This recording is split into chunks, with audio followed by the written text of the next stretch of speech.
and they're all smiling and everything is fine, which they're not smiling because everybody hates paperwork. But um, the point is everybody's accepting that status quo, and what happens over time, especially through the life cycle of a project, is the paper stacks up and the project manager can't see. And so our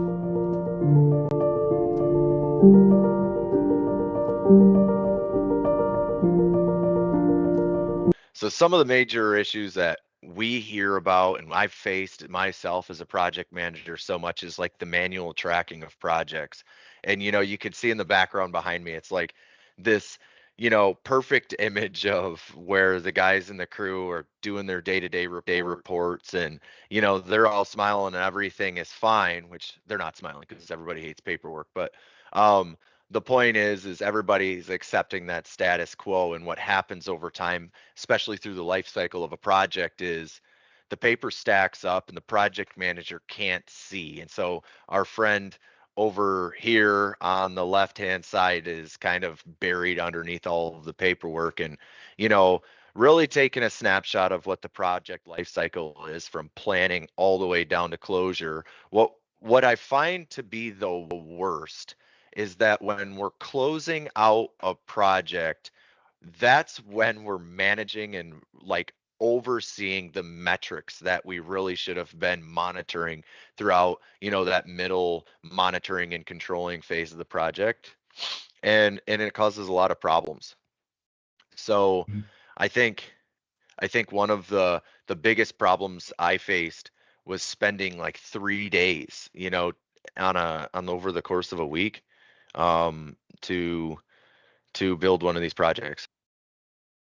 So what is the main problem with manual tracking of projects? So one of the biggest problems with manual tracking of projects is extending, your project life cycle, disproportionate to the work that's actually being done.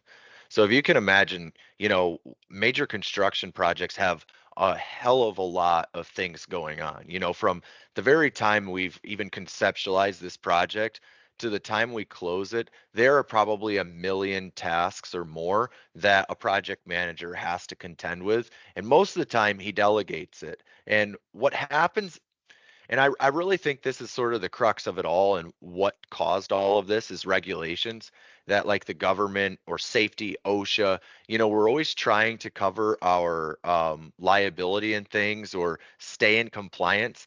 And so the government or the authorities, the standards body, whatever the case is, will say, okay, this is the minimum requirement in order to capture this stuff. And the first thing our minds go to is like paper.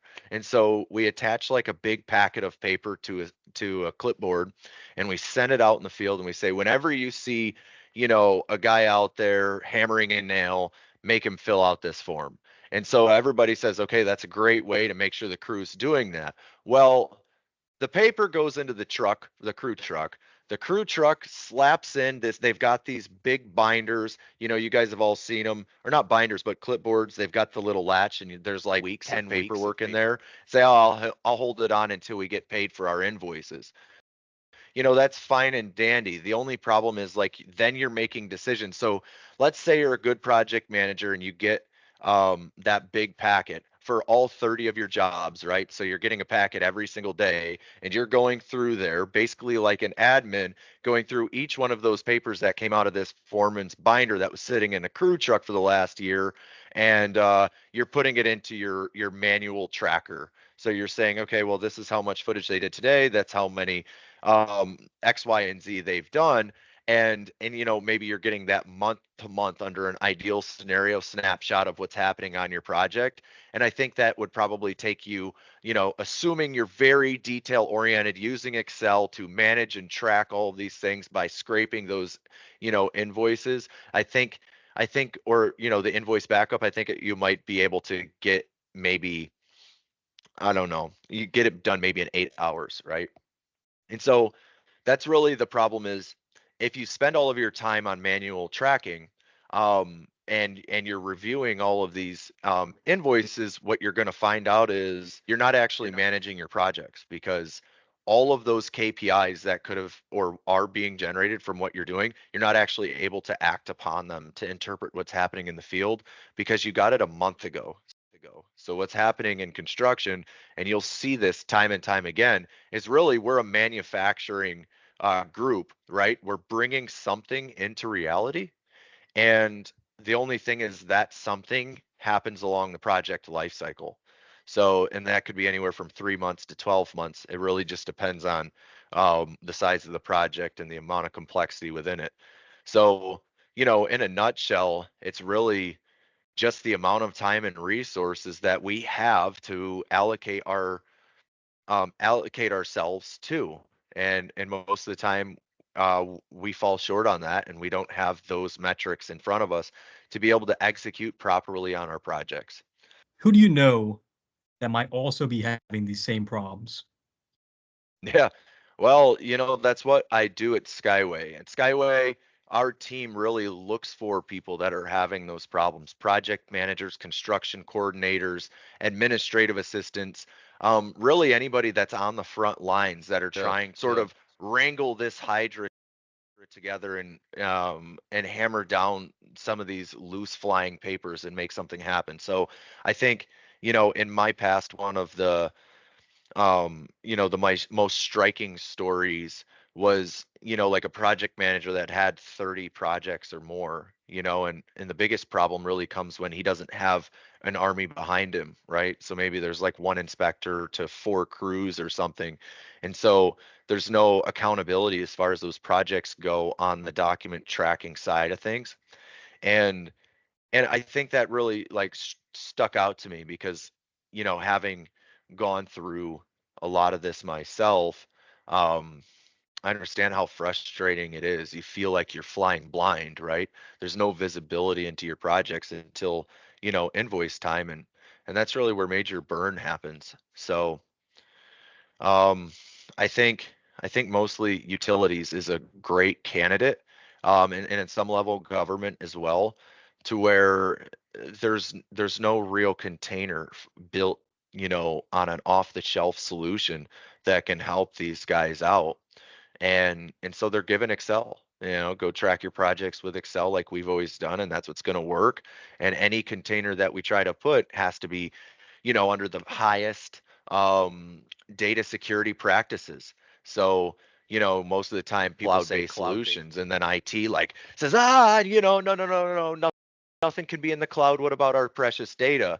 But what I think is great, and especially maybe as a result of COVID, is like Smartsheet, which is what we use, is a very, very secure platform. And I can divulge in all of the different security protocols that it holds itself to. Um, but it's brilliant because it gives the ability to create real-time tracking for projects. And that's really through mobile forms. And in a lot of ways, it's also through APIs, and which is what Skyway really has piloted over the last year is Smart GIS and the ability to take mobile forms through GIS, which are geographically based, right? They're capturing location components from the field in addition to, some of those other standard reports that might have been in paper years ago and maybe still are in paper, and we're just capturing those files and storing those in our geo databases. But it's really great to ultimately get technology to capture that critical information and then automate the transfer of those assets into a singular tracking system or a central tracking system. So, you know, anybody in that utility industry is going to have a hard time with that, and being able to wrangle their projects together in a standard way that they're ultimately able to customize, without using a project management tool like Smartsheet. So, what can you do personally to help others that are having these problems?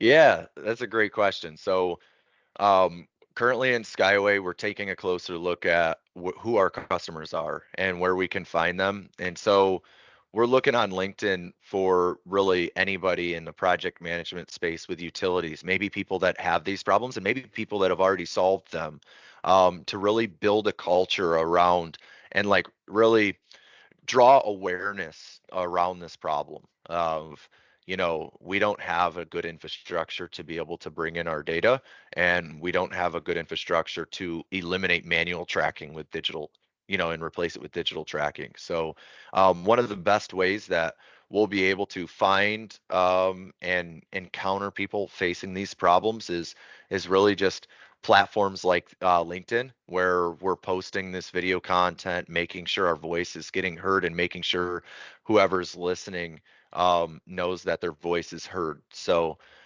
it's really just interacting with our industry and our community, and um, getting the word out there as far as that help is on the way. And so, for those of you listening that are facing this problem, I want to make sure it's clear, you know, getting management to buy into a solution like this is really hard. And I can tell you that I've personally encountered that number of times. Um, but that doesn't stop the ball from rolling. So basically, our process is really simple. First thing we're going to do is just hear you out and listen to your story. We want to know what you've been through. We want to know if we align, and the next thing is we're going to give you some free tools to get started.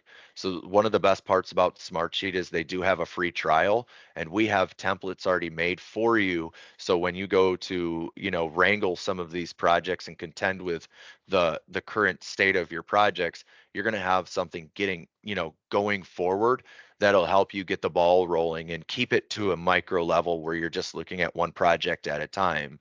And once you're able to show that proof to management that you've improved your environment, that's when we start talking about a full scale portfolio management system, and we will coach you along the way how to be a champion for that change.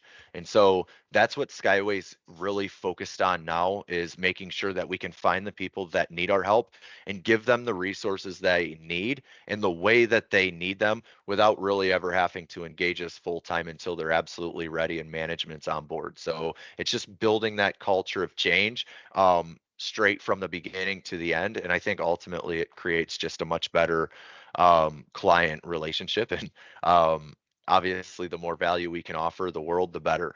So I care about our industry. I know, Manny, you care about our industry, and the whole Skyway team does as well, and how we can be a positive influence to the people we care about the most is really our critical focus. So It's awesome work. Thank you. And I just have one last question. So sure. it's very clear to see you're passionate about this.